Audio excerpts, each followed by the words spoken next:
کہ آئین پاکستان کے مطابق آپ کو کافر کیوں کہا گیا اور اس کی وجوہات کیا ہیں، اور آپ لوگوں کو کافر قرار دینے میں کس کس فقہ کے لوگ شامل تھے؟ کیا آپ ان کو مسلمان سمجھتے ہیں یا غیر مسلم سمجھتے ہیں؟ میرا خیال ہے کویسچن میرا اسپیسیفک ہے، مجھے اسی کا جواب چاہیے۔ اب نا مجھے تھوڑا سا اب بولنے کا اب میں موقع مائک دیجیے بند گا، بیچ کرنے میں لگا ہوں۔ آ گا کہ ہمیں کافر قرار کیوں دیا پاکستان۔ بات یہ ہے کہ بھائی دیکھیں، دو گروہ ہیں، ایک طرف ہے باتروں کا پورا جتھا، دوسری طرف ایک جماعت ہے، دونوں یہ دعویٰ کر رہے ہیں کہ ہم سچے ہیں، ہم سچے مسلمان ہیں، ٹھیک ہے۔ اب جس کی میجورٹی ہے پاکستان کے اندر، وہ سارے اکٹھے ہو گئے، اور یہ وہ لوگ تھے جو اکٹھے ہوئے ہمارے خلاف، جو آپس میں ایک دوسرے کو کافر کہتے ہیں۔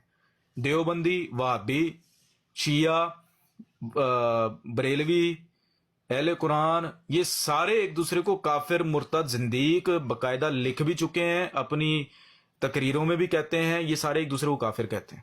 اب یہ سارے ہمارے خلاف اکٹھے ہو گئے، اور ان سب نے مل کر ہمیں کافر قرار دیا ہے۔ اب وہ کیوں دیا ہے؟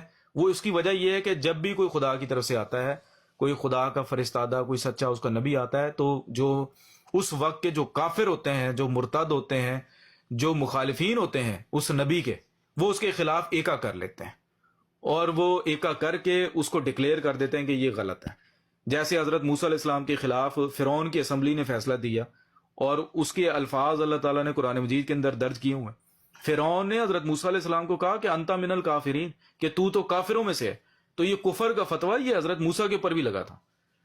تو یہ خدا کی سنت ہے، انبیاء کی سنت ہے کہ جب بھی وہ آتے ہیں ان کے خلاف جو مخالفین ہوتے ہیں، ہمارے نبی صلی اللہ علیہ وسلم کے دور میں بھی جو عرب کے قبائل تھے، مشرکین مکہ تھے، یہودی تھے، وہ سارے اکٹھے ہو کر ہمارے نبی کے خلاف ہو گئے تھے۔ تو اسی طریقے سے مسیح موعود کے زمانے میں بھی ہونا تھا کہ جو وقت کے علماء تھے وہ سارے، جس طرح حضرت عیسیٰ علیہ السلام کے زمانے میں جتنے بھی یہودی فرقے تھے، بے شک وہ فریسی تھے یا صدوقی تھے یا جتنے بھی تھے، وہ سارے حضرت عیسیٰ علیہ السلام کے خلاف اکٹھے ہو کر ان کے اوپر کفر کا فتویٰ لے آئے تھے۔ اسی طریقے سے اس زمانے میں ہونا تھا، تو انہوں نے یہ کیا۔ اور نبی کریم صلی اللہ علیہ وسلم فرمایا تھا کہ جب یہ ہوگا تو حضور نے فرمایا کہ جو ایک ہوگا وہ سچا ہوگا، اور جو باطل ہوں گے وہ غلط ہوں گے۔ تو یہ جو ہمارے خلاف اکٹھے ہو کر آئے اور 74 کی اسمبلی میں انہوں نے فیصلہ دیا، تو یہ ان کا اکٹھے ہو کر ہمارے خلاف آنا یہ بتا رہا ہے کہ یہ غلط ہے اور ہم صحیح ہیں۔ باقی فیصلہ یہ حضور کے فتوے کے خلاف دے رہے ہیں۔ حضور نے ایک کو صحیح بتایا اور باطل کو غلط بتایا۔ یہ کہتے ہیں کہ باطل ٹھیک ہے اور ایک کافر ہے، صحیح ہے۔ باقی آپ ان کا حال دیکھ لیں، جب سے انہوں نے ہمیں کافر کہا ہے ان کا حال دیکھ لیں، اس ایوان کا حال دیکھ لیں جس ایوان کے اندر یہ فیصلہ ہوا تھا۔ اس کے اوپر ہارس ٹریڈنگ کے چارجز ہیں، اس کے اندر جو اراکین بیٹھے ہوئے ہیں ان کے کردار آپ دیکھ لیں، ان کا کماش دیکھ لیں، ان کا بود و باش دیکھ لیں، ان کا رہن سہن دیکھ لیں، اور پھر جس ملک کے ایوان کے اندر یہ فیصلہ ہوا اس ملک کا آپ حال دیکھ لیں، آپ کے سامنے ہی ہے۔ جس جماعت کے خلاف یہ فیصلہ ہوا اس جماعت کے آپ چال چلن دیکھ لیں، دونوں کو کمپیئر کر لیں، تو فیصلہ آپ خود ہی کر لیں گے کہ کون سچا ہے کون جھوٹا ہے۔ یہ تو ہوتا ہے، اس میں تو کوئی ایسی بات نہیں ہے، ہمیشہ سچوں کے اوپر کفر کے فتوے تو لگتے آئے۔ موسیٰ علیہ السلام کا میں نے آپ کو حوالہ دے دیا قرآن سے۔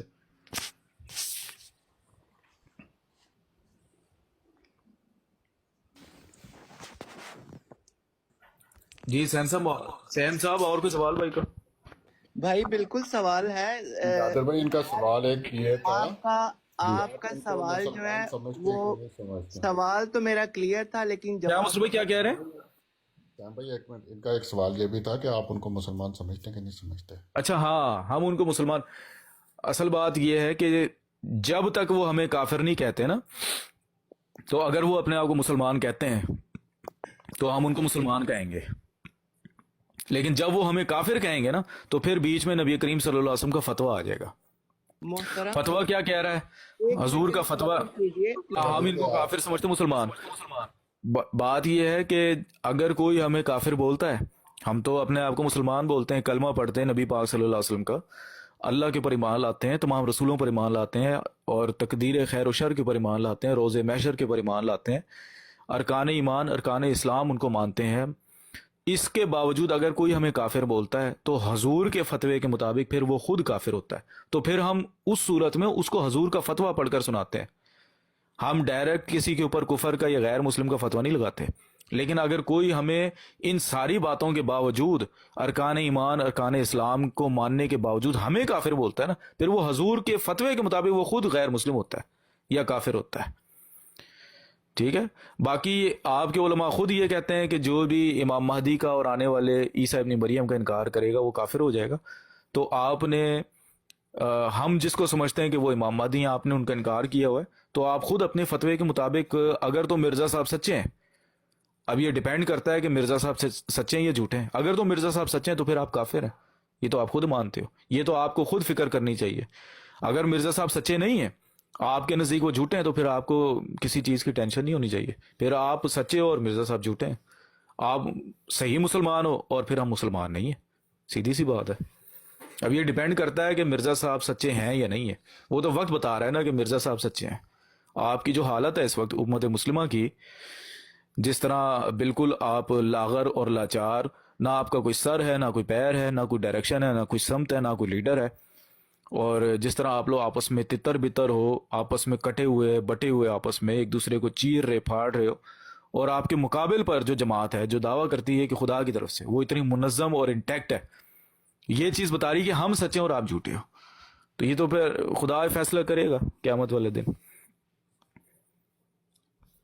جی طلب بھائی. جی جی کریں یا دوبارہ ان کا سوال؟ اب یہ طلب بھائی آپ اس سے بات کریں، بچہ ہے یہ بیچارہ چھوٹا. بھائی بات سنیں، آپ جی کتنے کریں. صاحبان علم بیٹھے ہوئے